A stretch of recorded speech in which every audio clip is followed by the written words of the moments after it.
안녕하십니까. 다산 정약용 선생의 삶과 문학에 대해서 강의하게 된 이옥희입니다. 제가 평소에 존경하는 정약용 선생에 대해서 여러분과 이야기 나눌 수 있게 되어서 뜻깊게 생각합니다. 오늘 제가 이야기 나눌 차례는 이와 같습니다. 먼저 다산 정약용 선생의 위상에 대해서 살펴보고요. 두 번째는 통합적 인문학자로서 다산 정약용 선생의 면모에 대해서 살펴보겠습니다. 세 번째는 강진과 다산 정약용 선생의 관계성을 살펴보고요. 네 번째는 정약용 선생의 문학세계에 대해서 살펴보겠습니다. 마지막 다섯 번째는 다산 정약용 선생에게 학문하는 길을 묻는 것으로 이렇게 구성이 되었습니다. 먼저 다산 정약용 선생의 위상을 살펴보기 위해 한국인이 존경하는 역사적인 인물을 정리를 해봤는데요. 이것은 2007년에 공식적으로 설문을 했던 그런 결과입니다. 지금 10명의 인물이 나와 있는데 혹시 여러분들이 알고 있는 인물들도 있죠. 첫 번째는 바로 이순신 장군입니다.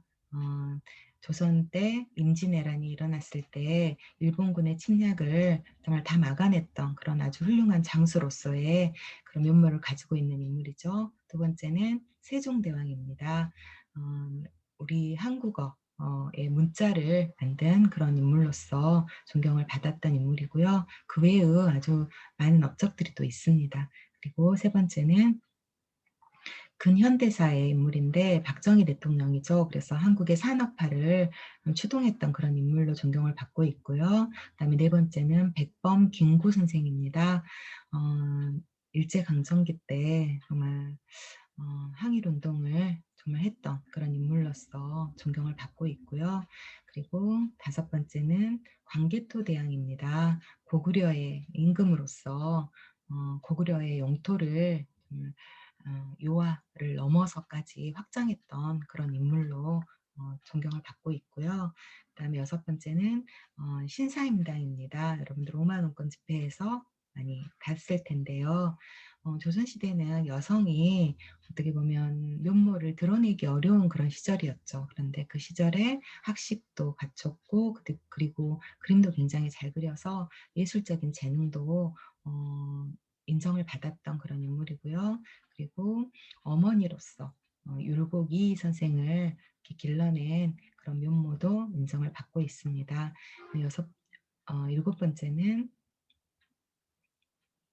어, 유관순 열사입니다. 여러분들 1919년에 일어났던 3.1운동을 기억하시죠? 그때 아주 어린 나이임에도 불구하고 앞서서 이렇게 앞장서서 독립만세운동을 이끌었던, 그리고 감옥에서 결국 일제의 탄압에도 굴하지 않고 그곳에서 목숨을 마감했던 그런 인물로서 기념을 하고 있고요. 그리고 여덟 번째 인물이 바로 오늘 우리가 이야기 나누게 될 다산 정약용 선생입니다. 그리고 아홉 번째는 영계소문이라는 장수인데요. 바로 고구려의 말기의 장수입니다. 우리가 중국의 진시황이 만리장성을 쌓았다면 이 영계소문은 고구려의 천리장성을 쌓았던, 그래서 외적의 침입을 막아냈던 그런 인물로서 주목을 받고 있고요.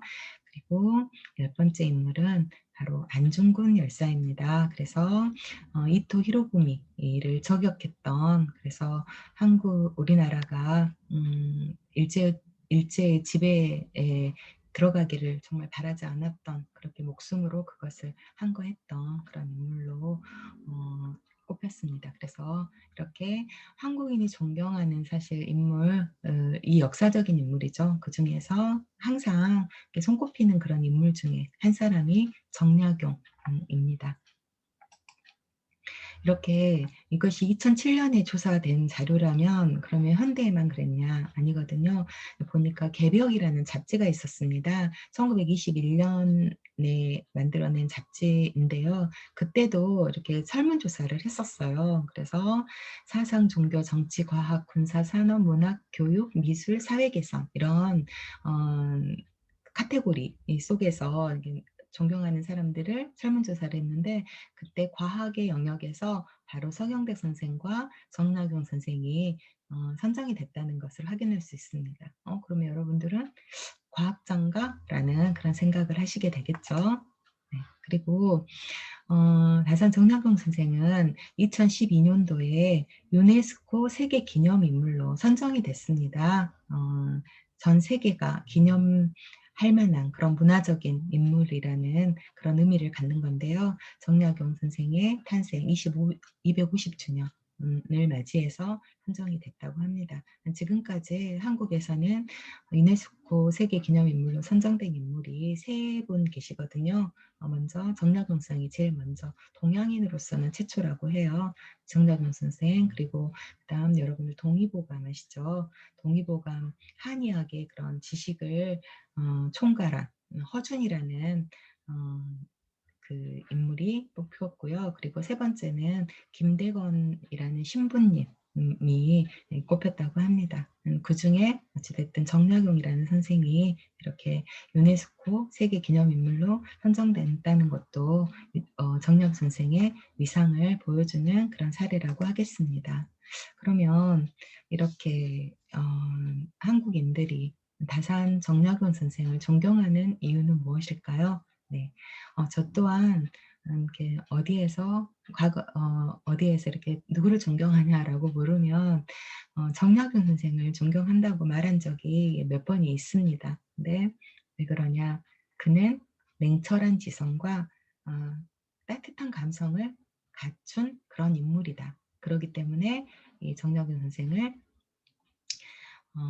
존경할 수밖에 없다라고 생각이 되는데요. 이 냉철한 지성은 앞으로 이렇게 또 살펴볼 수 있을 것 같은데 제가 여기에 이미지 하나를 준비했는데 바로 위에 보시죠. 이게 바로 하피첩이라는 그런 책입니다. 그런데 제가 이 하피첩의 존재를 알게 되면서 참 정약용 선생에 대해서 어떻게 보면 특별한 그런 감정을 느끼게 됐는데 지금 이 종이처럼 보이는 거 이것은 종이가 아니고 비단, 천입니다. 이게 비단 천인데 어떤 비단 천이었냐면 정약용 선생이 유배라는 것을 가거든요. 유배가 이제 뭔지를 아실 텐데 그러니까 어떻게 보면 죄인으로 취급받아서 다른 지역에 어떻게 보면 분리되는, 격리되는 그런 법적인 그런 형벌이 바로 이제 유배라고 할 수 있는데 그 유배지 지금처럼 교통이 발달하지 않았기 때문에 과거에는 유배를 가게 되면 가족들하고 분리되게 되는 거죠. 그래서 어떻게 보면 사랑하는 아내와도 분리되고 그리고 자녀들과도 분리되는 그런 어려움을 맛봐야 됩니다. 그런데 이렇게 오랫동안 떨어져 있다 보니까 서로 얼마나 그립겠어요. 그러니까 부인이 그 그리운 마음 그리고 또 어떻게 보면 원망스러운 그런 마음을 담아서 자신이 혼례 때 입었던 치마를 정약용 선생에게 보냅니다. 네, 그것을 받고 이 정약용 선생이 얼마나 마음이 아팠겠어요. 그래서 이것을 치마를 의미 있게 쓸 수 있는 방법이 뭐가 있을까라고 고민을 하다가 그것을 이렇게 다 규격 있게 자르는 것이죠. 이 하나하나가 다 치맛단이라고 할 수 있고 치맛단을 네모지게 자른 것이라고 할 수 있거든요. 그래서 그것으로 책을 만들어서 거기에다가 이렇게 글씨를 써서 아들들한테 어떻게 보면 당부하는 그런 내용을 담은 책을 만듭니다. 그래서 하피첩이라고 해서 치마로 만든 그런 책이다라는 그런 의미거든요. 그런 아주 정말 그걸 보고 굉장히 제가 마음에 감동을 받았던 적이 있었어요. 그래서 더욱 그 지성 플러스 그 감성 그런 것들이 이 정약용 선생을 존경하는 그런 이유지 않을까 싶습니다. 이 하피첩은 보물로 지정이 되어 있는 것이고요. 또 이렇게 글씨가 써진 것 말고도 매조도라고 해서 시집가는 딸한테도 이렇게 이 치맛복에다가 글씨와 그림을 이렇게 적어서 선물했던 정약용 선생의 어떻게 보면 아버지로서의 또 남편으로서의 그런 따뜻한 면모를 살필 수 있는 그런 점도 있습니다. 두 번째는 통합적 인문학자로서의 정약용 선생의 면모에 대해서 살펴보도록 하겠습니다. 정약용 선생은 정말 수식어가 너무나 많은데요. 정말 놀라울 정도입니다. 이런 사람이 세상에 존재해? 정말 미켈란젤로, 레오나르도 다빈치 뭐 이런 인물들 굉장히 어떻게 보면 멀티 플레이어였잖아요. 근데 이런 정약용 쌤이 정말 그런 인물이 아닌가 싶은데요. 우선 경전, 경전이라고 한다면 여러분들 뭐 사서삼경 들어보셨죠? 노노맹자 대학 중용과 같은 그런 아니면 주역이라든가 시경, 서경, 역경이라든가 이런 것들 그런 경전의 미묘한 뜻을 낱낱이 파헤친 걸출한 경학자다. 그러니까 학자라는 거죠. 경전을 연구하는 학자라는 그런 뜻입니다. 그래서 논어를 논어 고금주라는 책을 펴냈거든요. 그래서 논어를 해석한 책도 있고요. 뭐 맹자를 해석한 책도 있고 주역을 해석한 책도 있고 그다음에 뭐 대학을 해석한 책도 있고 뭐 다 얘기하기가 너무 벅찰 정도로 그렇게 많은 경전들을 주석을 달아서 그 뜻을 명확하게 하는 그런 학자로서의 면모를 보였고요. 또 복잡한 이해론이라는 것은 예절론이겠죠. 이해론을 인의예지할 때 이 유학에서는 굉장히 이해를 중요시 여겼잖아요. 그런데 그 이해론을 아주 찬찬히 분석해낸 꼼꼼한 이해학자다.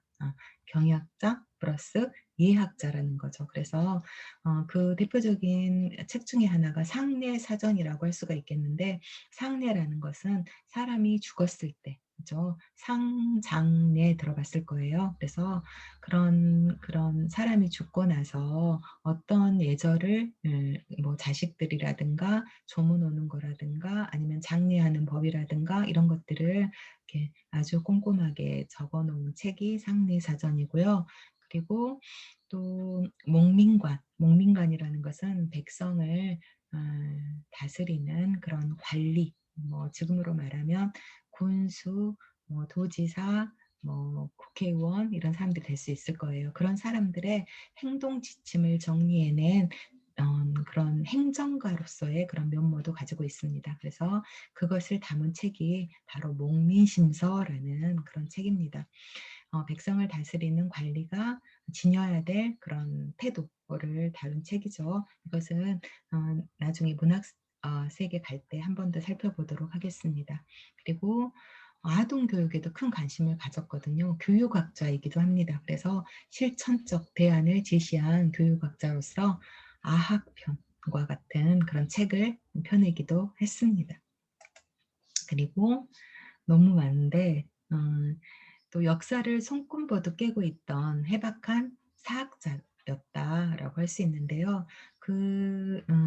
물론 이것도 아주 많은 사례가 있습니다만 그 중에 하나를 한번 꼽아봤는데 조선시대 때 문헌비고라는 책이 있었어요. 그 우리나라의 어떻게 보면 사회, 제도, 문물, 문화 이런 것들을 이렇게 정리해 놓은 그런 책인데 그 책을 읽고 나서 간오라고 해서 오류를 수정하는 책을 펴냈거든요. 그러니까 그만큼 오류를 수정할 수 있다는 것은 자기 자신이 그런 해박한 지식을 가지고 있다는 그런 뜻이겠죠. 그리고 수원화성 이것도 유네스코 유산으로 지정이 되어 있습니다. 그런데 아주 거대한 경기도 수원에 있는 성이죠. 근데 그런 것들을 설계하기도 한 인물이고요. 또 기중가 또는 거중기라고도 하는데 무거운 것을 들어 올리는 그런 기계 그런 것들을 설계를 했고요. 또 배다리라고 해서 배로 만든 그런 다리 그다음에 유형거라고 해서 그 물건을 무거운 것을 실어 날리는 그런 기구를 그렇게 제작해낸 토목공학자이기도 했습니다. 되게 그전에 어떻게 보면 굉장히 인문학자적인 그런 면모를 보인다면 토목공학자 같은 자연과학적인 그런 면모를 보이는 거죠. 그리고 또 지리학자이기도 했어요. 지리학자, 지리학이 뭔지 아시죠? 지리적인 그런 지식에 대해서 통달한 그런 인물인데 아방 강요코라고 해서 우리나라의 강역에 대한 강역이라는 것은 지리적 경계를 뜻하는 거겠죠. 그래서 그런 것들을 아주 면밀하게 살폈던 그런 인물이고요. 대동수경, 대동이라는 말도 우리나라를 뜻하는 말이잖아요. 수경이라는 것은 어떤 하천이라든가 뭐 호수라든가 강이라든가 이런 거에 대한 그런 종합적인 지식을 정리해 놓은 그런 책이니까 뭐 지리적인 경계 그다음에 이렇게 이 물과 관련된 그런 모든 것들에 대한 음 총합적인 지식을 펴낸 그런 지리학자이기도 하고요. 또 여기서 끝이 아닙니다. 의학자이기도 해요. 의서를 펴냈거든요. 지금 우리가 코로나19라는 감염병에 지금 고통을 받고 있잖아요. 근데 당시 조선시대 때 가장 많은 사람들이 고통을 받는 질병 중에 하나가 뭐였냐면 바로 천연두, 마마라는 그런 질병이었습니다. 지금은 이제 천연두 같은 경우에는 우리가 그 예방 접종을 통해서 극복을 한 그런 상태인데 그때는 조선시대 때는 그 그런 예방접종 시스템이 없었기 때문에 많은 사람들이 그로 인해서 죽어나갔죠. 그런데 그것을 어 어떻게 보면 이겨낼 수 있는 방법을 적은 책이 바로 마과해통이라는 이 마자가 천연두 병을 뜻하는 거죠. 마과해통이라는 책을 펴냈고요. 또 촌병혹치라는 그런 책도 펴냈는데 이건 촌병혹치라는 건 뭐냐면 지금으로 말하는 민간요법 같은 거예요. 민간요법. 그래서 예를 들면 그 우리 주변에서 흔히 나는 그러니까 어떻게 보면 의원을 이용할 수 없는 병원을 이용할 수 없는 사람들이 주변에서 나는 그런 재료를 통해서 병을 극복할 수 있는 그런 방법들을 적어 놓은 책이 바로 또 총병혹치라는 그런 책입니다.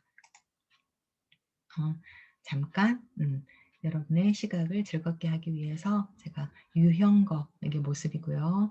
그다음에 이 오른쪽이 바로 배다리인데요. 이 배다리는 화성 능행도 병풍이라는 병풍으로 제작이 되어 있는 중에 한강 주교 환호도라는 그런 그림입니다. 그런데 이걸 보시면 여러분들은 지금 같은 경우에는 이렇게 한강을 건널 때 그러니까 서울에서 예전에 인제 수도가 한양에 있었잖아요. 지금의 서울에 있었잖아요. 그러면 서울에서 인제 그 넘어갈 때 지금은 다리가 나져 있어서 그냥 다리로 쭉 건너면 되죠. 그런데 조선시대 때는 작은 다리들은 있었지만 이렇게 큰 폭이 넓은 다리는 건너기가 어려웠죠. 그래서 배로 이동을 했습니다, 당시에는.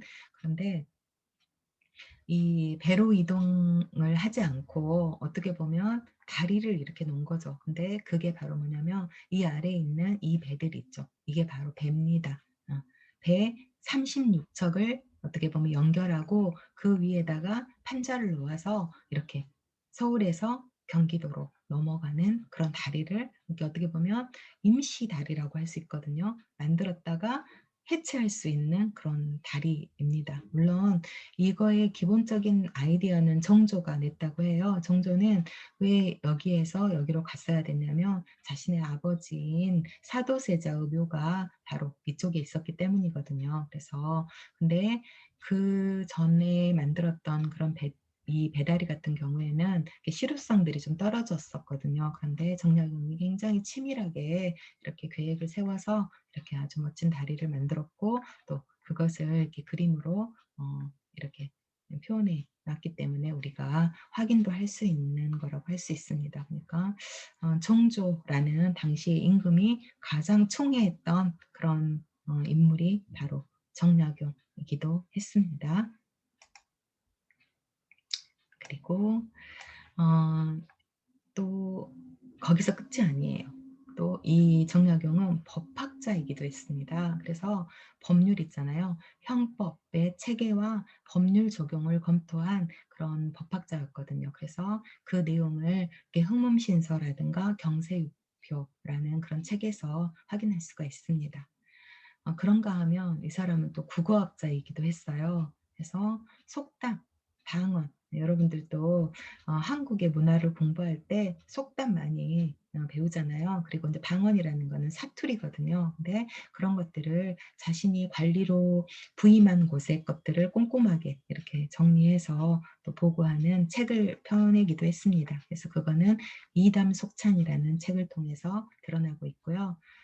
또 그런가 하면 이 사람은 시인이었거든요. 그래서 어떻게 보면 관념적인 시를 쓰지 않고 백성의 아픔을 아주 절절하게 느끼고 이렇게 표현하는 그런 시인이기도 했습니다. 아까 얘기했던 냉철한 지성 플러스 따뜻한 감성이라고 했는데 요런 부분들이 백성들의 아픔을 자신의 아픔으로 느낄 수 있었던 그런 공유 능력이 있었기 때문에 이런 시를 쓰지 않았나 싶은데요.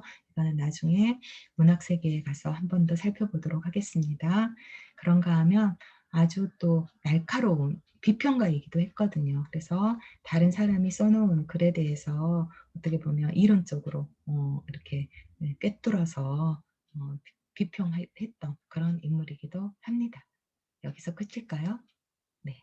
네, 끝이네요. 네. 요렇게 정말 통합적 인문학자, 지금 현대에 주목받는 그런 인물이 통합형 인물이라고 할 수 있잖아요. 그래서 과거에는 분과 학문을 강조했죠. 분과 학문을 강조해서 자신의 전공 지식을 깊이 있게 알고 있는 사람이 주목을 받았다면 현재는 하이브리드 차가 주목을 받는 것처럼 서로 다른 학문이 서로 만나서 어떻게 보면 그 두 개가 통합되고 융합되면서 효과를 또 시너지 효과를 낼 수 있는 그런 인물들, 창의적인 인물들이 주목받는데 그 대표적인 인물이 정약용이었다는 생각이 듭니다.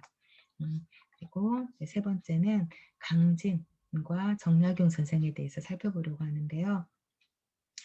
전학용 선생에 대해서 좀 생애를 간단하게 한번 정리해 봤습니다. 1762년에 태어나서 1836년에 돌아가셨고요.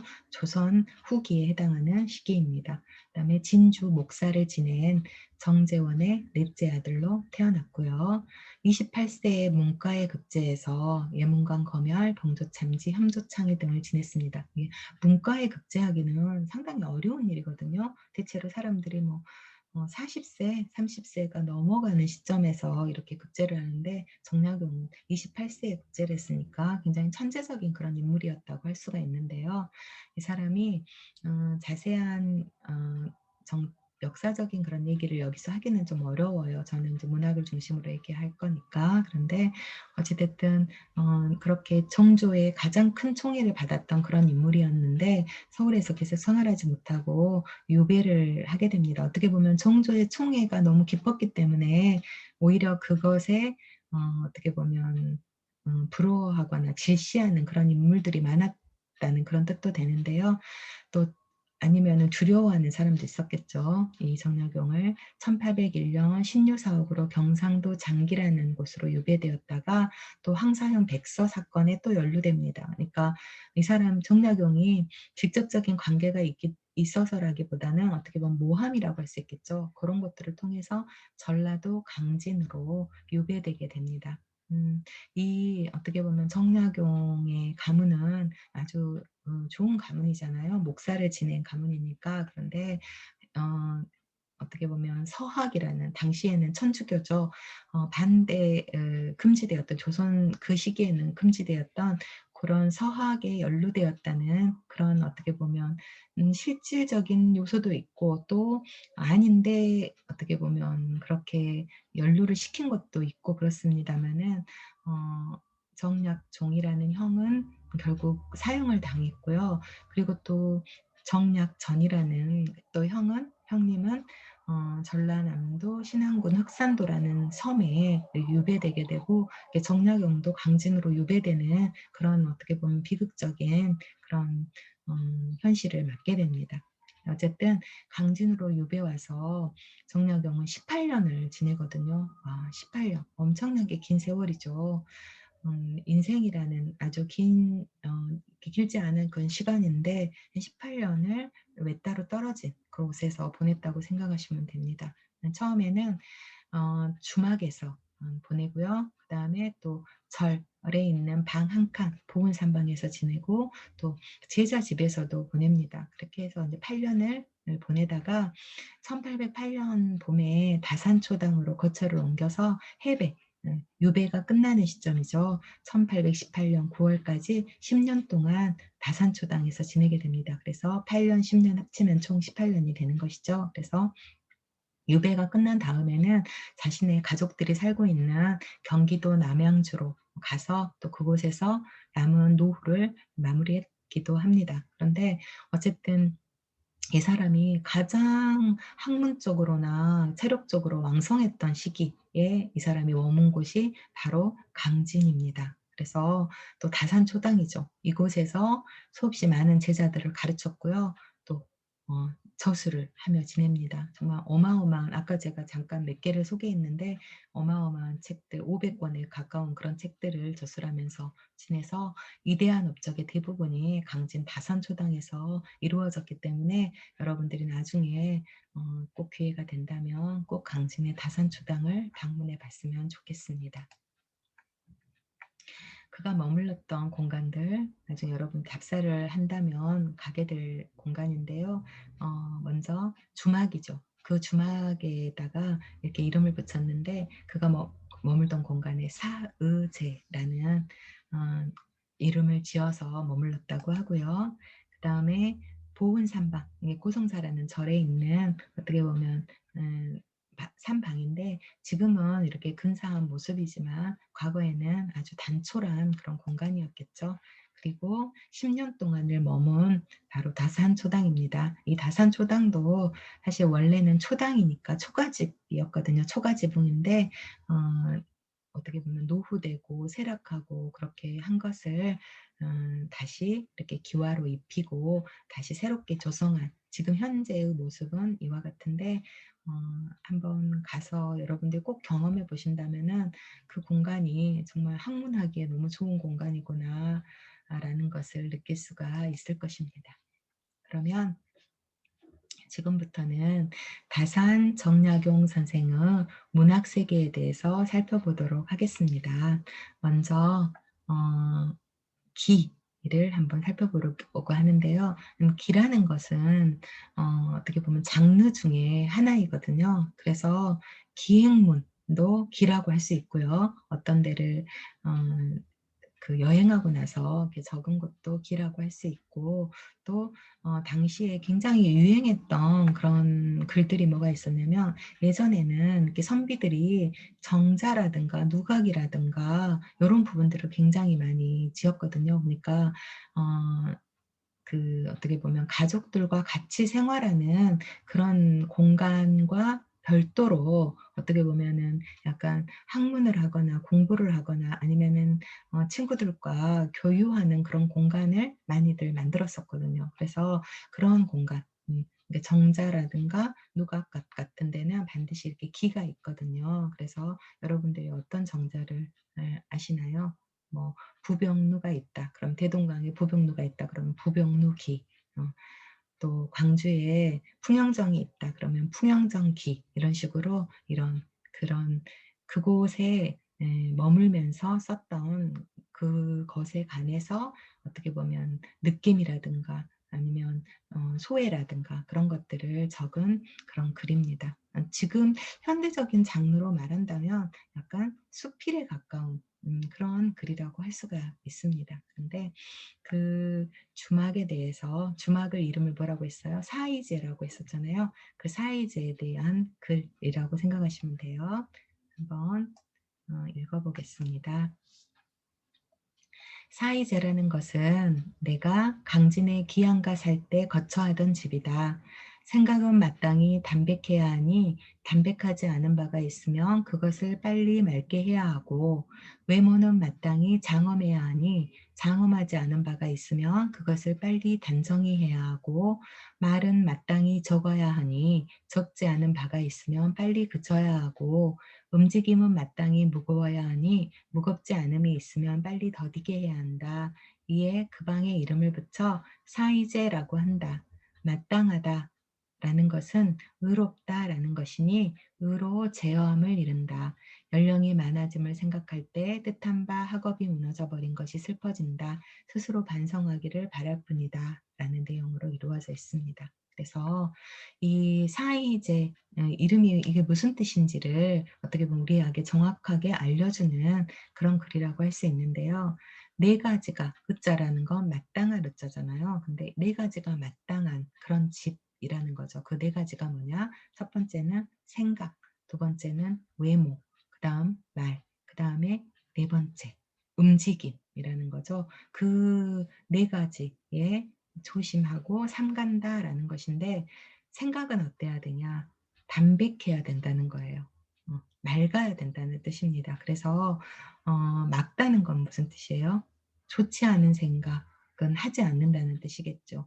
좋지 않은 생각이라면 뭘까요? 다 다를 수 있겠지만 어떻게 보면 다른 사람을 해하려는 생각, 그다음에 욕심, 그다음에 질투 뭐 이런 것들이 좋지 않지 않은 생각 아닐까요? 헛된 것에 대한 생각들. 그래서 그런 생각들이 없는 그런 맑은 그런 상태를 유지하려고 했던 것 같아요. 늘 그것이 제일 먼저 신경을 썼던 것 같고 두 번째 외모는 장엄해야 된다 그랬어요. 그래서 장엄하지 않은 바가 있으면 빨리 단정해야 한다고 했습니다. 그래서 이 말이 무슨 뜻일까? 그러면 단정하지 않은 것은 어떤 걸까요? 그러니까 흐트러지지 않아야 된다는 그런 뜻이겠죠. 어떻게 보면 유배를 왔기 때문에 어 대충 씻지도 않고 막 옷도 아무렇게나 입고 그렇게 살 수도 있겠잖아요. 근데 그렇지 않고 항상 어떻게 보면 정돈된 외모로부터 그런 모습을 지키려고 노력을 했다는 것을 알 수가 있습니다. 그래서 항상 머리도 단정하게 빗고 옷도 딱 이렇게 바르게 입고 양말이라든가 이런 부분들 신발이라든가 그다음에 행동하는 거 이런 옷차림의 그 움직임 같은 거 이런 것도 신경을 썼다는 거를 알 수 있는데요. 그럼 여러분들이 이렇게 생각할 때 '그렇다면 좀 멋을 부렸나?' 이렇게 생각할 수도 있을 거예요. 그런데 그런 것은 아니라는 걸 알 수 있는 게 정약용은 구전에 의하면 옷이 한 벌밖에 무명 옷이 한 벌밖에 없었다고 해요. 예전에는 많이들 그랬습니다. 막 옷이 지금처럼 막 하루에 한 번씩 갈아입을 정도로 그렇게 있는 게 아니었잖아요. 계절이 바뀔 때마다 옷을 한 번씩 갈아입는 그런 정도였는데 그래서 무명 옷이 한 벌밖에 없고 유배 오니까 더욱더 어렵겠죠. 그런데 그게 인제 유배지에 벼룩이라든가 빈대라든가 모기라든가 이런 것이 많다 보니까 그것이 자꾸자꾸 물 거 아니에요. 그래서 그 무명옷이 이렇게 붉게 물들었다는 그런 이야기가 이렇게 전하거든요. 그만큼 검소했다는 거죠. 그러니까 옷을 자주 갈아입고 화려하고 그런 것으로서가 아니라 옷을 하나를 입더라도 그 정갈하게 입고 그다음에 항상 반듯한 자세를 유지하고 뭐 이런 거 있죠. 그런 것을 뜻한다는 생각이 듭니다. 그리고 말은 적어야 한다고 했어요. 이 말은 무슨 말일까요? 꼭 필요한 말만 하고 필요하지 않은 말은 하지 않고 그다음에 허풍 떨지 않고 그다음에 과장하지 않고 그런 말이지 않았을까 그런 뜻입니다. 그래서 말을 많이 하다 보면 사람이 실수를 하게 되잖아요. 근데 이게 어떻게 보면 과거에 어떻게 보면 그런 생각인 것 같아요. 현대에는 이렇게 말이 많은 사람을 대체로 좀 좋아하잖아요. 근데 예전에는 과묵한 거를 어떻게 남성의 하나의 바람직한 그런 상으로 생각했던 것 같습니다. 그다음에 네 번째 움직임은 뭐 해야 된다고 했냐면 무거워야 된다고 했거든요. 그래서 신중해야 된다는 뜻이겠죠. 무겁다는 것은 이렇게 팔랑팔랑 막 아무렇게나 행동하고 막 그런 게 아니라 좀 항상 신중하게 행동하는 그런 것들이라고 할 수 있습니다. 그래서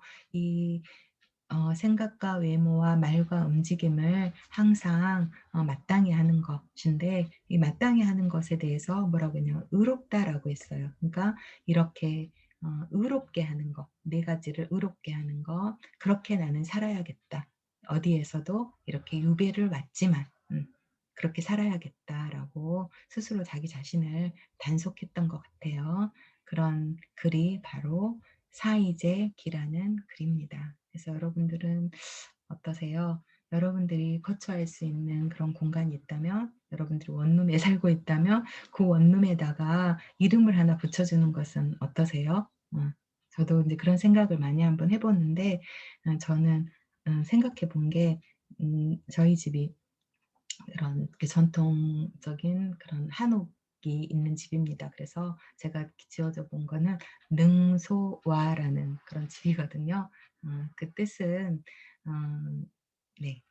그 뜻은 자세히 좀 말하기는 좀 어려운 것 같은데, 하여튼 이런 식으로 여러분들도 여러분이 머무는 공간에서 '내가 어떤 삶을 살아갈 것인가.'라는 부분에 대해서 담은 그런 이름을 지어 본다면 '좋지 않을까.' 그런 생각이 듭니다.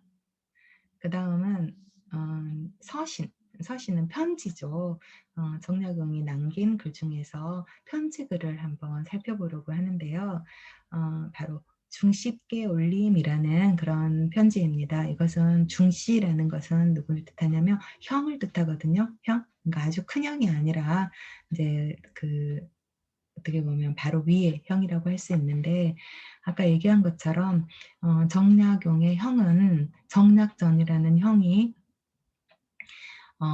전라남도 신안군 흑산도로 유배를 가 있는 상태였거든요. 그러니까 이 강진도 어떻게 보면 서울에서 보면 굉장히 먼 곳인데, 그래도 강진은 육지를 통해서 올 수 있는, 걸어서나 말을 타거나 올 수 있는 그런 곳입니다. 그런데 흑산도는 배를 타고 한참, 지금도 현재도요, 배 타고 한 2~3 시간을 가야지 현대처럼 발달한 동력선이 나와 있는 상태도 지금도 흑산도를 가려면 2시간, 3시간 배를 타야 되거든요. 그런데 과거에는 어땠겠습니까? 그 작은, 어떻게 보면 배를 타고 이렇게 무릅쓰고 가야 되는 그런 공간이었겠죠. 근데 거기에서 이렇게 머물렀습니다, 정략전은. 최근에 영화 한 편이 나왔는데 혹시 보신 분이 있을까요? 자산오보라는 그런 영화입니다. 이 이준익 감독이 만들었는데, 이 거기에 인제 변요한이라는 배우와 설경구라는 배우가 나왔거든요. 근데 거기에 자산오보의 바로 주인공이 이 정략전, 정약용의 형입니다. 그런데 그 정약전한테 정약용이 편지를 보낸 내용이에요. 근데 내용이 너무 재밌어요. 그래서 여러분들한테 소개를 해 드리려고 합니다. 한번 읽어 볼게요. 어느 날 저녁 주인 노파가 곁에서 한담을 하다가 갑자기 영공은 글을 읽으셨으니 이 뜻을 아는지요? 부모의 은혜는 다 같지만 어머니는 더욱 수고가 많습니다. 그런데 성인이 교화를 수립함에 있어 아버지는 중하게 여기고 어머니는 가볍게 여겨 성씨는 아버지를 따르게 하고 복도 어머니에게는 낮추게 했는가 하면 부족은 일가를 이루면서 모족은 도외시하니 너무 치우친 것이 아닌가요? 라고 물었습니다. 네, 무슨 뜻인지 알겠죠? 아까 주막, 우리 방금 전에 봤던 사이제라는 주막에서 머물렀잖아요. 그런데 그 주막에서 이렇게 머물 때 이 주막이라는 곳은 어떤 곳이냐면 지금으로 말하면 식당이라고 할 수 있어요. 근데 뭘 하는 식당이냐면 숙박도 하는 식당이에요. 그래서 예전에는 그 주인이 있었는데 그 주인을 일컬어서 이렇게 주모라고 하기도 했습니다. 그런데 거기에 인제 어떻게 보면은 할머니, 이 사이제의 주막이 있는 곳의 할머니인 거죠. 근데 할머니하고 대화를 나누는 거예요. 근데 그 할머니가 물어보는 거죠, 정약용한테. "우리 선생님은 책을 많이 읽었으니까 나한테 좀 가르쳐 주십시오. 왜 부모 중에서 어머니가 더 중한데 왜 이렇게 과거로부터 아버지를 더 중요시 여기고 또 부족, 그러니까 아버지의 집단은 이렇게 어 일가를 이루는데 어머니는 도외시하나요? 그게 너무 지우친 거 아닌가요?" 라고 물어보는 거죠. 정약용이 답변을 해야 되는 거죠, 왜 그런가에 대해서. 그쵸? 그래서 이렇게 답변을 합니다. 내가 아버지께서 나를 낳으셨기 때문에 옛날의 책에도 아버지는 자기를 낳아준 시초라고 하였소.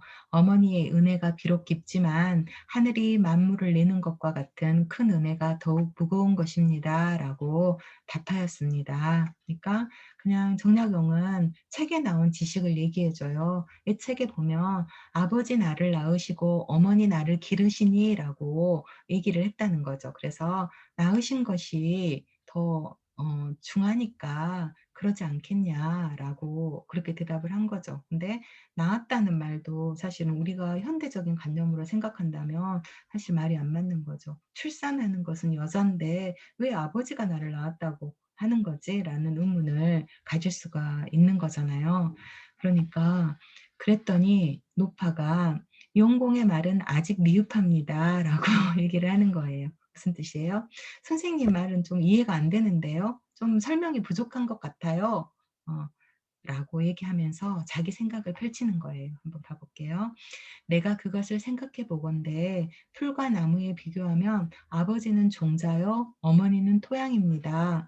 종자를 땅에 뿌리는 일은 지극히 보잘것없지만 토양이 길러내는 공은 아주 큰 것입니다. 그러나 밤톨은 밤이 되고 벼의 씨앗은 벼가 되니 그 몸이 온전하게 이루어지는 것이야 모두 토양의 기운 때문이지만 필경 종류가 나누어지는 것은 모두 종자에 연호하는 것입니다. 옛 성인이 교화를 수립하고 이해를 제정한 근본은 생각건대 이것에 연이었을 것입니다. 라고 하였습니다. 이 노파가 뭐라고 대답을 하냐면 나무하고 풀에다가 제가 비유를 한번 해 보겠습니다. 그러면서 종자를 이렇게 뿌리는 것은 땅에 뿌리는 것은 지극히 어떻게 보면 너무 쉬운 일이라는 거예요. 근데 뭐가 더 어려운 일이냐면 그 토양이 그 종자를 길러내는 것이 더 어려운 일이라는 거죠. 그래서 누구의 역할이 더 중요하다는 거예요. 그러니까 아버지는 종자고 어머니는 토양이니까 누구의 역할이 더 중하다? 어머니의 역할이 더 중하다는 것입니다. 그런데 어머니의 역할은 더 중하긴 하지만 거기에 심는 것이 무엇이냐에 따라서 깨를 심으면 깨가 되는 것이고 밤을 심으면 밤이 나는 것이고 벼의 씨앗을 심으면 벼가 되는 것이라는 거죠. 그래서 이것이 자라는 것은 토양의 기운이지만 그래도 그 종류 가 나누는 것은 종자에 연호하는 것이기 때문에 그런 것이다라고 그렇게 대답을 하는 것이죠. 그래서 정약용이 이렇게 형한테 얘기를 하는 거예요. "나는 이에 뜻밖에도 확연히 크게 깨닫고 척연히 공경심이 일어났습니다. 천지간에 지극히 정밀하고 지극히 미묘한 의미가 바로 밥하는 노파에 의해서 발로될 줄이야 누가 알았겠습니까? 매우 기특하기 그지없었습니다." 라고 형한테 인제 편지를 보내는 거죠. 그니까 이 정약용이 어떤 사람인지를 잘 보여주는 그런 어떻게 보면 편지가 아닌가 그런 생각이 듭니다. 그러니까 어떻게 보면 주막의 노파하는 이 정약용은 문과를 급제하고 임금의 가장 큰 사랑을 받았던 그런 어떻게 보면 굉장히 큰 인물이잖아요. 그죠? 그때는 신분 사회고 양반이라는 신분입니다. 그런데 주막의 노파는 어떻게 보면 평민 보다 더 못한 그런 신분에 있는 인물이라고 할 수 있거든요. 그런데 그런 그리고 또 당시에는 남성과 여성이 학문적으로 서로를 논한다? 있을 수 없는 일입니다. 여성은 학교도 다니지 않았고 공부도 하지 않는 존재이거든요. 그런데 이 정약용은 이 노파의 그 말을 통해서도 어떻게 보면 배우고 깨닫는 것이죠. 그러면서 또 자기가 거기에서 배우고 깨닫는 데서 멈추지 않고 자신의 형한테 그것을 전달하는 것이죠. 그러면서 "내가 이 밥하는 노파한테 진리를 배웠습니다, 형님. 정말 대단하지 않습니까?" 라고 보내는 것을 알 수 있습니다. 그래서 형하고 이렇게 편지를 보낼 때도 그냥 아주 사적인 그런 내용들을 보내는 게 아니라 어떤 학문적인 깨달음이라든가 철학적인 그런 사유라든가 이런 것들을 서로 공유했다는 것을 알 수가 있습니다. 재밌죠? 그다음은 정약용의 작품 중에서 시 한 편을 준비해 봤는데요. 아주 한국에서는 우리나라에서는 그 유명한 그런 시이기도 합니다. 애절량이라는 시인데요. 양근을 잘라버린 서러움이라는 그런 시입니다. 양근이라는 건 뭐냐면 남성의 성기를 뜻하거든요. 그러니까 굉장히 어떻게 보면 파격적인 그런 시라고 할 수 있고요. 굉장히 리얼리티, 그러니까 사실주의적인 그런 시라고도 할 수가 있습니다. 어떤 사연인지, 왜 양근을 잘라버린 건지 한번 읽어보기로 할게요. 음, 실언 시라고 할 수 있겠죠. 7자로 이루어져 있으니까.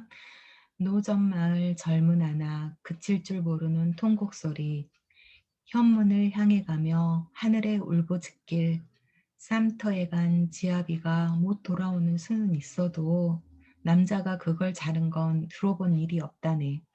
시아버지는 삼상나고 얘는 아직 물도 안 말랐는데 조자 손 3대가 다 군부에 실리다니, 가서 아무리 호소해도 문지기는 호랑이요. 이정은 으르렁대며 마구간 소 몰아가고, 칼을 갈아 방에 들자 자리에는 피가 가득, 자식 낳아 군액 당한 것 한스러워 그랬다네.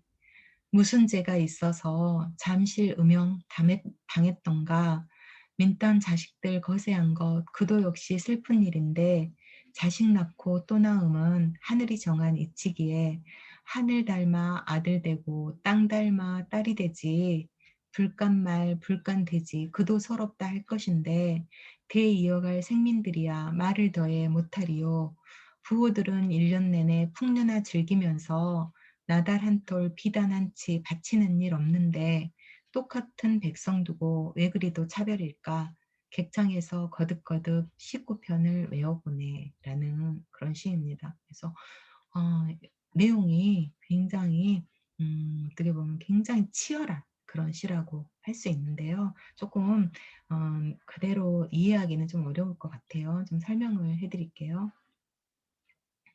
이제 예를 들면 정약용이 어떻게 보면 제 이렇게 삼자로서 이렇게 지켜보는 것처럼 이렇게 시가 구성이 되어 있습니다. 근데 어떤 마을에 갔더니 젊은 안악이 통곡을 하면서 울고 있는 거예요. 막 울음소리가 마을을 떠나갈 듯이 울리는 거예요. 그러면서 현문을 향해 가며 하늘에 울부짖어요. 현문이라는 것은 어, 관아라고 할 수 있거든요. 지금으로 말하자면 뭐 구청이라고 생각하시면 될 것 같아요. 아니면 뭐 동사무소보다는 좀 더 큰 공간이었을 것 같아요. 구청을 가가지고 막 가면서 막 하늘을 보면서 막 울부짖는 거예요. 그러면서 뭐라고 하냐면, 싸움터, 전쟁에 나간 지아비가 전쟁에서 죽어서 전사해서 못 돌아오는 수는 있잖아요. 그렇게 하면 이 과부는 뭘로 살아, 아니, 어, 아내는 뭘로 살아야 돼요? 과부로 살아야 되겠죠. 그쵸? 남편이 이제 없는 그런 존재로. 그런데 남자가 그걸 자른 걸 들어본 일이 없다네. 그러니까 전쟁에 가서 죽은 것도 아닌데 남편이 내 성기를 잘라버린 그런 일은 나는 들어본 적도 없다. 그러면서 근데 왜 그러면 남편이 그거를 잘랐냐는 거죠. 그러면서 그 이유가 이제 나옵니다. 시아버지는 삼상나고 얘는 아직 물도 안 말랐는데, 그 말은 무슨 뜻이냐면 삼상이 났다는 건 뭐냐면 시아버지가 이미 돌아가셨다는 거예요. 그래서 한국의 이 장례 풍속에는 어, 초상, 그다음에 소상, 대상이라는 것이 있습니다. 왜냐하면 초상이라는 건 막 죽었을 때, 막 돌아가셨을 때 이게 장례식을 치르는 걸 초상이라고 하고요. 돌아가신 지 1년이 지났을 때 드리는 예식을 소상이라고 하고, 돌아가신 지 3년이 지나서 치르는 그런 예식을 대상이라고 하거든요. 그래서 초상, 소상, 대상 세 번의 상이 있죠. 삼상이라는 거는 소상, 대상을 지났다는 거니까 돌아가신 지가 3년이나 지났다는 그런 뜻입니다. 그리고 애는 아직 물도 안 말랐는데, 그 말은 무슨 뜻이에요? 애가 출산을 했어요. 애가 이제 태어나면 막 이제 처음에 이렇게 몸속에 있는 그런 이제 양수 같은 것들을 안고 태어나잖아요. 그래서 그 말은 무슨 물도 안 말랐다는 말은 무슨 뜻이냐면 태어난 지 얼마 안 된 갓난아기라는 뜻이에요. 그런데 이 조, 자, 손 3대가 다 군부에 실리다니 무슨 뜻이에요?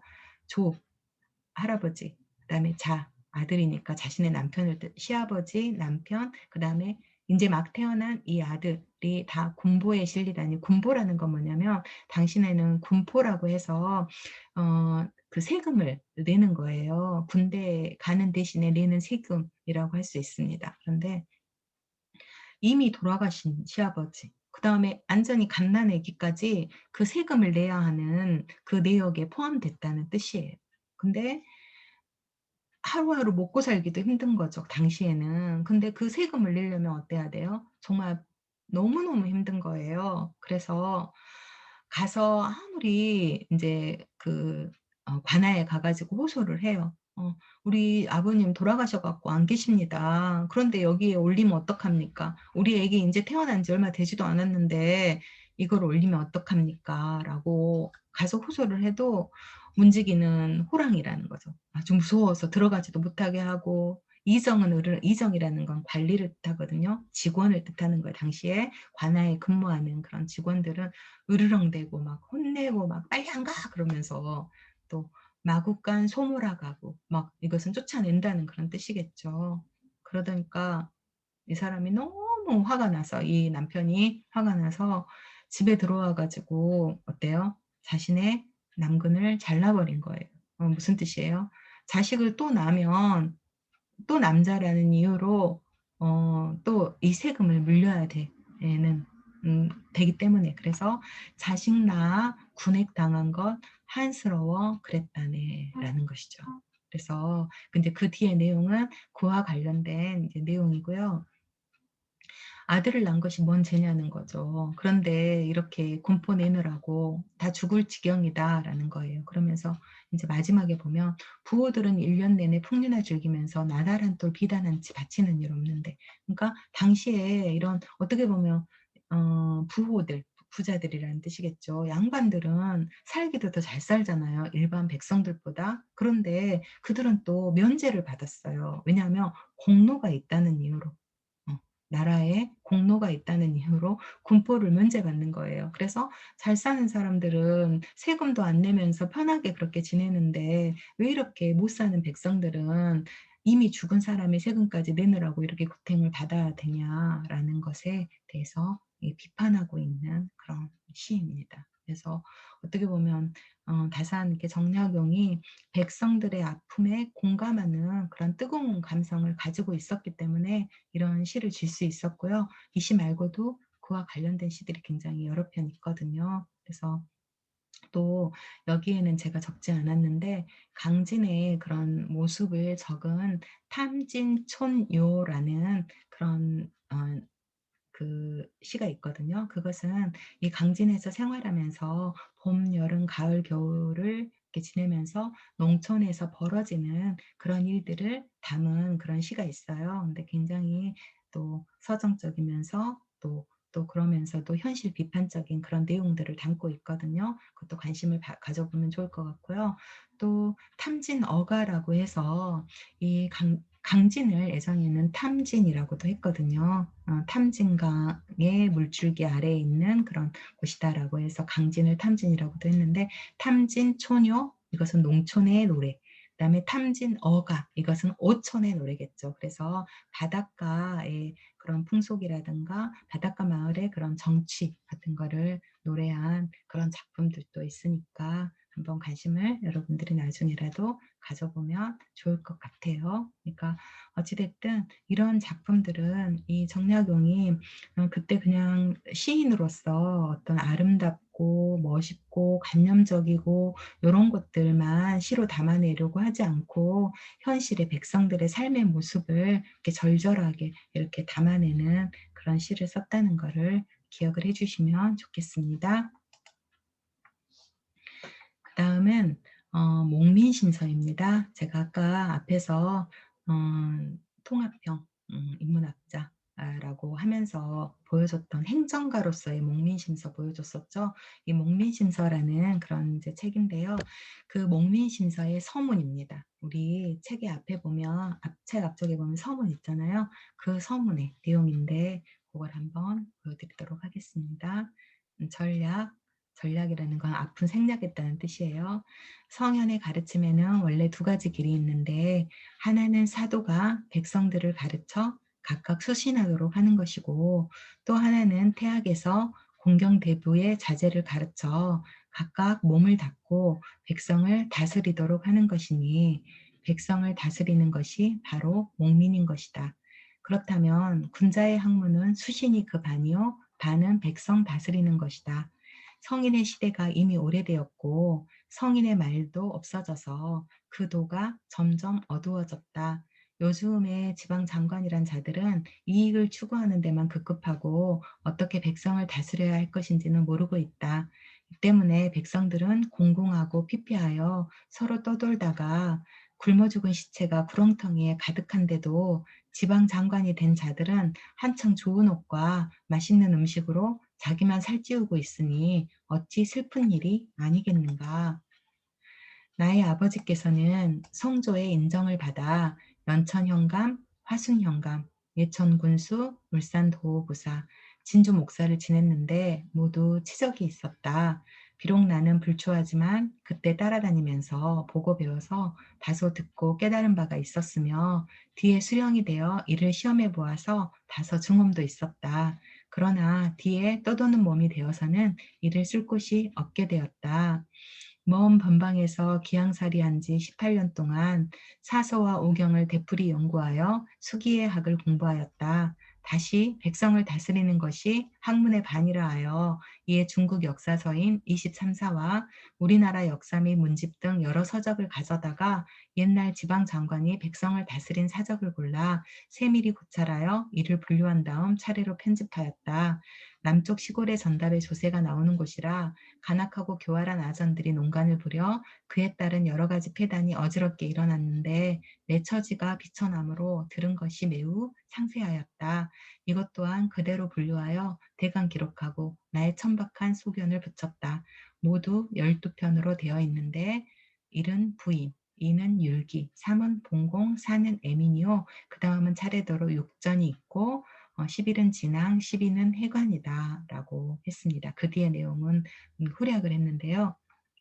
이 서문을 보면 이 목민심서를 저술한 이유가 방금 우리가 앞에서 봤던 애절량이라는 시에 어떻게 보면 가치관과 연결된다는 걸 알 수 있거든요. 그래서 시에서 보면은 어떻게 보면 부당하게 백성들이 어, 고통을 당하고 있는 것이잖아요. 무엇 때문에? 관리들의 횡포 때문에. 그래서 그 관리들이 부임하는 관리들이 어떻게 이 관리를 해야 되는가 그런 것들을 알려주기 위해서 내가 이걸 썼는데 이거를 쓴 것은 뭐냐 그냥 혼자서 그냥 쓴 것은 아니고 중국 역사서의 23사를 살피고 또 우리나라의 역사 문집 여러 서적을 가져다가 어떻게 보면 지방 장관이 백성을 잘 다스린 그런 것들을 골라내고 세밀히 고찰해서 분류해서 이렇게 정리한 것이다라고 얘기를 했습니다. 그래서 아까 우리가 사학자로서의 면모를 우리가 살폈는데 그런 것처럼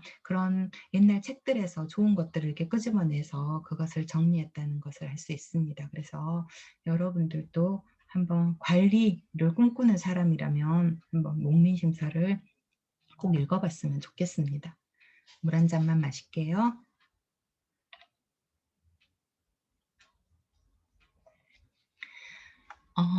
이 목민심서는 모르겠습니다. 그러니까 우리나라 관리들이라면 공무원이 관리겠죠. 지금은 꼭 한번 읽어봤으면 좋겠는데 전하는 말에 의하면 혹시 여러분들 중에 베트남 출신 있나요? 베트남의 호치민이라고 하시죠? 이 호치민이 이 목민심서를 굉장히 탐독을 하고 자신의 어떻게 보면 정치 철학으로 이렇게 삼았다는 말이 전해옵니다. 물론 그게 팩트인지는 정확하게 밝히기는 어려워요. 그런데 그것이 많은 책에도 나와 있고 또 문재인 대통령도 베트남을 방문했을 때 그런 얘기를 한 적이 있을 정도로 어찌됐든 안전 진실인지 어떤지는 모르겠지만 그만큼 그러니까 우리나라 사람에게만 도움이 되는 그런 책이 아니라 누구든 정치를 하는 아니면 백성을 다스리는 그런 자리에 있는 사람이라면 반드시 이 책을 읽어야 한다라는 것을 깨닫게 해주는 그런 에피소드가 아닐까 합니다.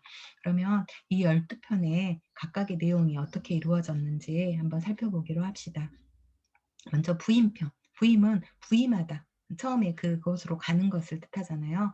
그래서 목민간으로 발령을 받고 고을로 부임할 때 유의해야 할 사항에 대해서 적고 있습니다. 우선 뭐가 필요해요? 책임감이 필요하고 그 다음에 검소한 복장.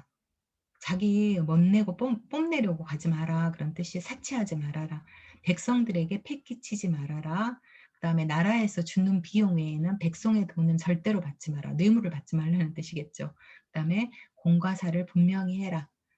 그리고 자신뿐만이 아니라 아랫사람들이 백성을 괴롭히지 않도록 단속해라. 부임할 때부터 그렇게 해라라는 것이죠. 그 다음에 율기편.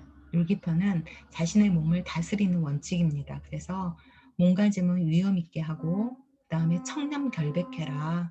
절대 돈 밝히지 말아라.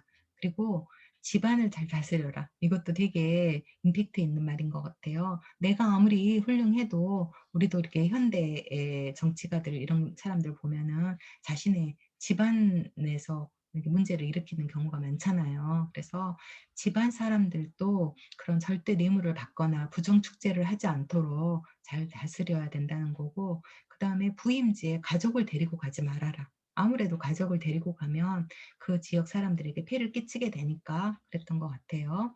그리고 전략하고 아껴서 백성들에게 은혜를 베풀어라. 그러니까 물자 같은 것도 너무 펑펑 쓰지 말고 내 거 아니라고 아껴서 백성들에게 도와줘라. 그런 뜻이죠. 좋은 말만 써져 있죠. 그 다음에 봉공편. 위로는 임금을 섬기고 아래로는 백성을 섬겨라. 임금의 뜻을 백성에게 쉽게 풀어서 잘 알려야 한다. 잘못된 관행이 있으면 바로 잡아야 한다.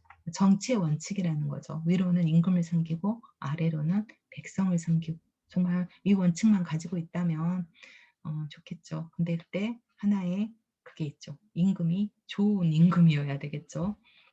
그 다음에 애민편. 백성을 사랑하는 방법에 대해서 또 여기서는 얘기를 하고 있습니다. 그래서 사궁을 구제하는 때 힘써야 한다. 사궁이라는 게 뭐예요? 호라비, 과부, 고아, 늙어서 의지할 곳 없는 사람. 그러니까 굉장히 이거는 현대에도 가치 있는 그런 거. 사실 모든 게 다 현대에도 가치 있는 거예요. 그러니까 어려운 자를 굉장히 구휼하는데 신경을 써야 한다라는 거고요. 또 목민가는 자연재해가 나지 않도록 대비해야 되고, 자연재해도 결국은 잘 막으면 피해를 줄일 수 있다는 거죠. 그래서 인재가 되지 않도록, 그다음에 재해가 생겼을 때는 백성들을 위로하고 구호하는 데 힘써야 한다라고 했습니다. 그다음에 이전편. 이전편은 뭐냐면 각 지역의 그 세부 업무에 대한 설명입니다. 그래서 목민가는 아랫사람을 은혜로 대하고 법으로 단속해야 하고 적재적소에 인재를 등용해야 되고 또 적절하게 상벌 제도를 마련해야 잘 아랫사람을 다스릴 수 있다는 거고요. 호전편은 세금을 거두는 일에 대해서 정리를 해두고 있습니다. 그래서 공정한 세금 징수가 필요하고 그러려면 호적을 정비해야 된다. 그러니까 아까처럼 죽은 시아버지가 이 명단에 올라와 있으면 안 되겠죠. 그다음에 부정비리를 예방하고 농업을 장려해라. 그래야 또 농업이 잘 되면은 또 세금도 많이 거둘 수 있으니까 그랬던 것 같아요. 예전편이라는 것은 제사 지내는 법에 대해서 이렇게 살피고 있는데, 또 제사는 정성스럽게 지내야 되되 미풍양속을 해치는 제사는 폐지하는 것이 답이다라고 했습니다. 그리고 교육을 장려하고 인재를 양성하고 신분제도를 바로잡아야 하는 것을 살피고 있고요. 병전편에서는 병역 비리를 척결하고 그다음에 병기를 수리하고 잘못된 것은 부족한 것은 보충하고 항상 외접에 침입해 대비해야 한다라는 내용으로 이루어져 있습니다. 그다음 네. 반복이 됐네요. 그리고 형전편에는 재판과 죄인을 다스리는 방법, 그래서 신중한 판결, 지나친 형벌은 피하되 흉악범은 엄하게 다스려야 한다. 진앙편은 흉년에 대비해라. 그리고 흉년시 백성을 구휼해야 된다라는 내용이 나와 있고요.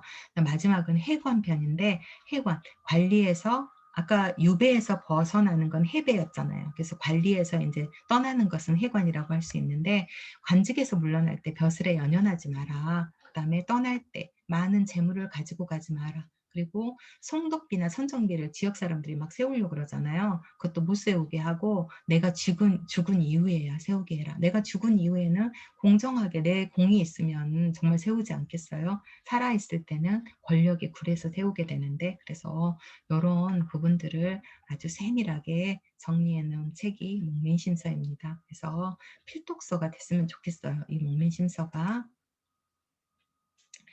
다음은 이게 어떤 모습일까요? 네.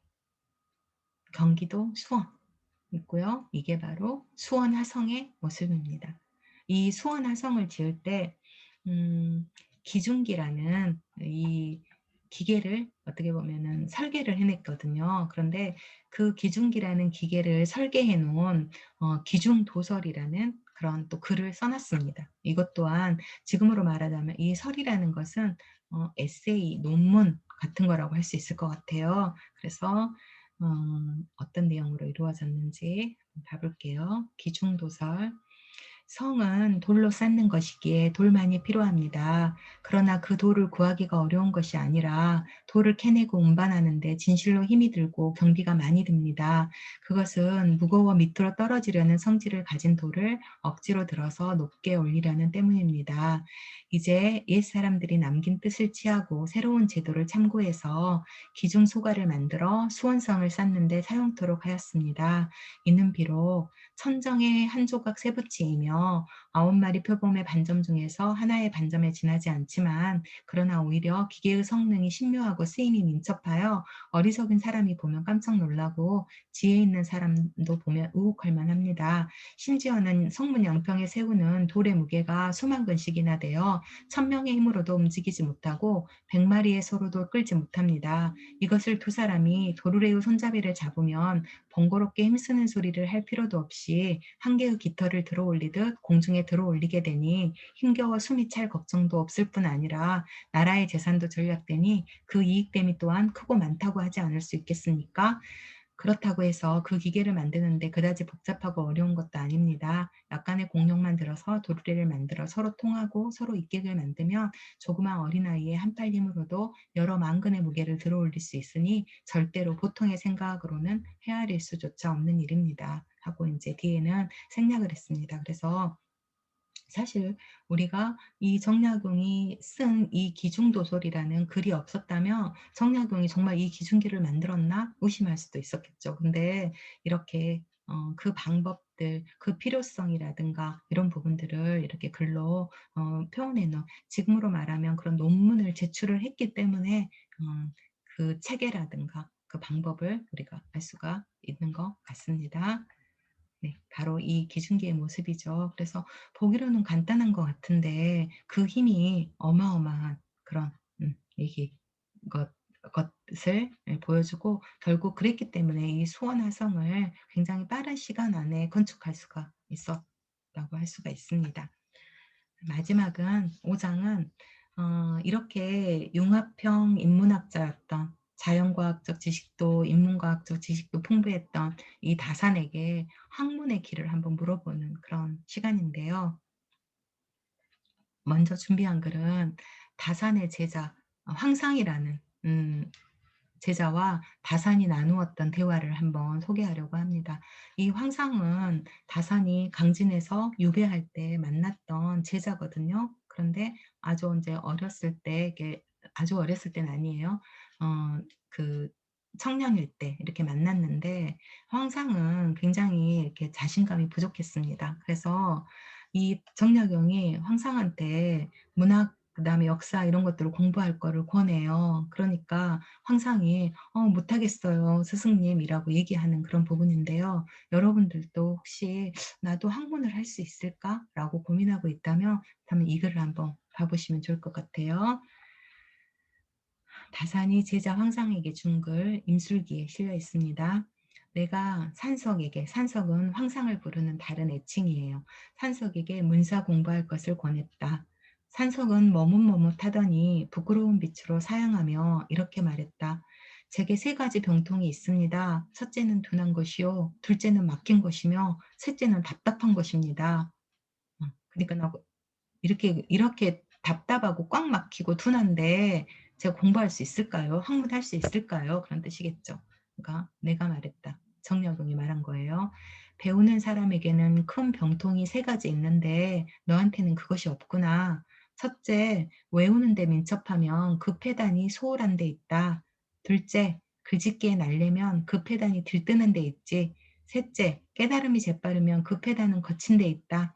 대저 둔한데도 들이파는 사람은 그 구멍이 넓어진다. 막혔다가 터지면 그 흐름이 성대해지지. 답답한데도 연마하는 사람은 그 빛이 반짝반짝 빛나게 된다. 와, 이 항상이 말한 그 세 가지에 대해서 반대로 얘기해 준 거예요. 둔하면 오히려 어쩐다?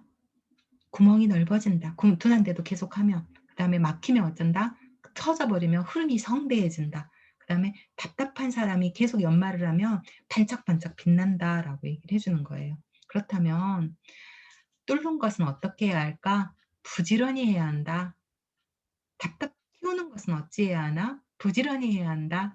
연마하는 것은 어떻게 해야 할까? 부지런히 해야 한다. 네.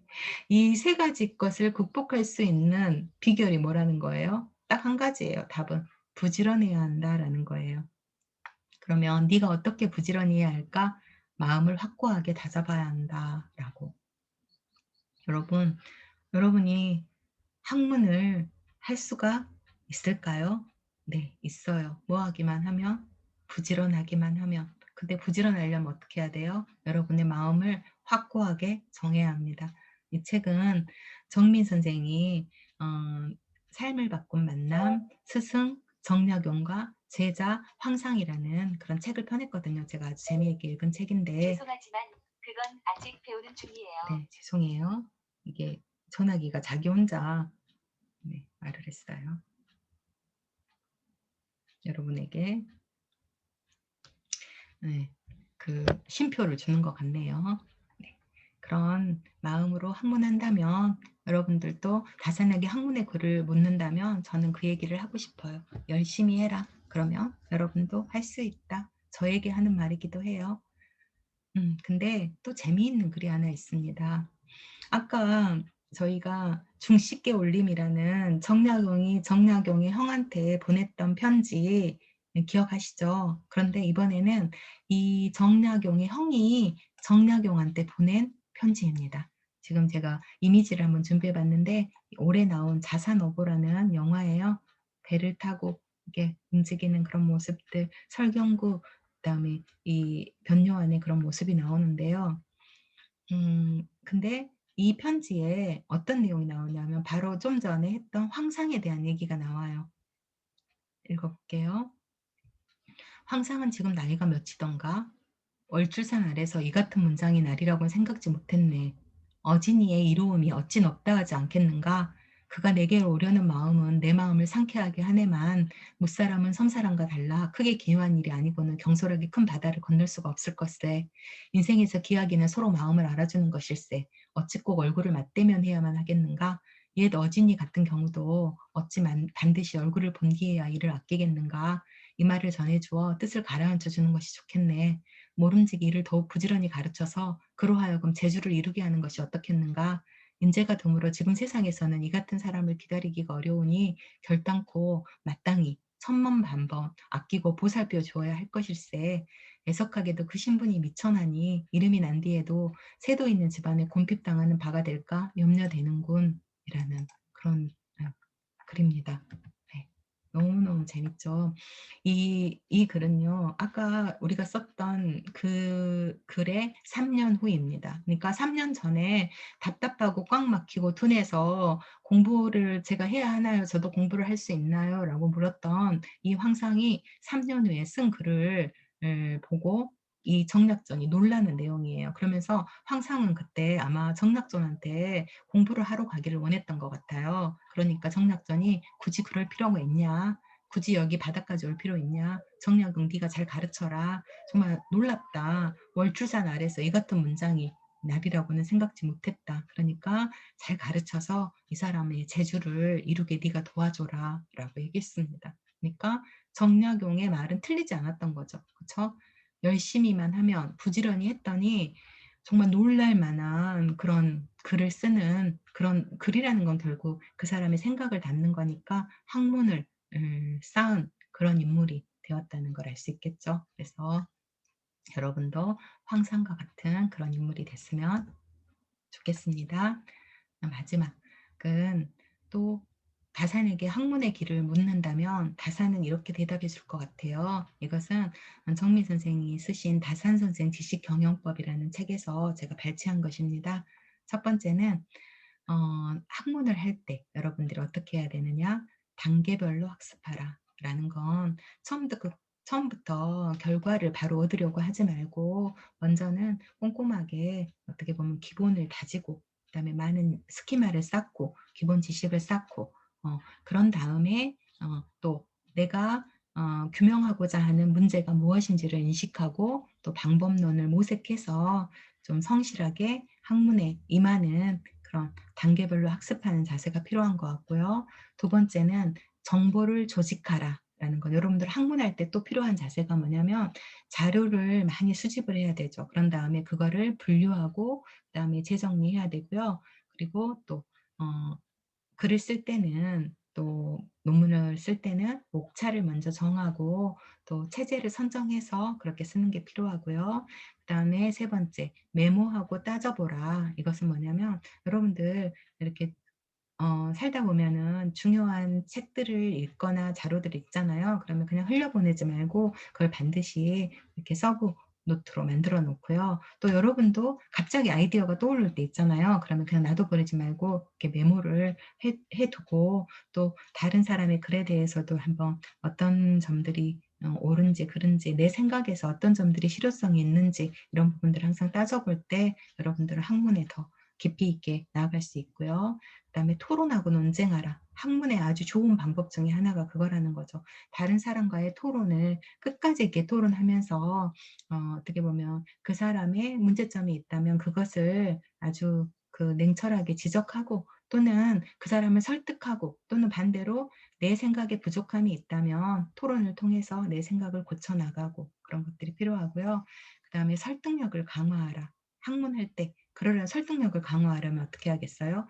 내 주장을 아니면 내 학문적인 주제를 뒷받침할 수 있는 다양한 논거들을 수집하고 그 논거들을 가지고 상대방을 설득할 수 있어야 되고요. 그다음에 핵심을 건드려라. 그냥 두루뭉술한 이야기만 있어서는 안 되고요. 핵심적인 그런 부분들을 가지고 학문을 해야 하고요. 그다음에 마지막은 적용하고 실천하라. 내가 아주 좋은 글을 읽었어요. 아니면 좋은 방법을 배웠어요. 그러면 내 학문에다 그것을 적용하는 것도 필요하고 실천이라는 건 뭐냐면 우리가 학문하는 이유가 결국에는 뭐 해야 된다? 실용에 바탕을 둬야 된다라는 뜻입니다. 그래서 좋은 것을 취해서 그것을 실생활에 쓸 수 있도록 바로 그게 정약용 선생이 학문하는 방법이었던 것 같아요. 자세였던 것 같아요. 그러니까 행정과 법률과 과학사, 의학서 모든 것을 이 사람은 그 좋은 것을 추려서 현장에다가 그것을 적용할 줄 아는 그런 자세를 가지고 있었던 것 같습니다. 그래서 여러분들도 그와 같은 그런 자세로 학문을 하기를 바랄게요. 그 모든 과정들을 이 다산의 그런 문학 세계를 통해서 우리가 한번 생각해 볼 수 있는 그런 시간이었다면 오늘 저의 학습 목표는 달성한 것이라고 할 수가 있겠습니다. 네, 오늘 제가 강의한 내용에 참고한 자료는 이와 같습니다.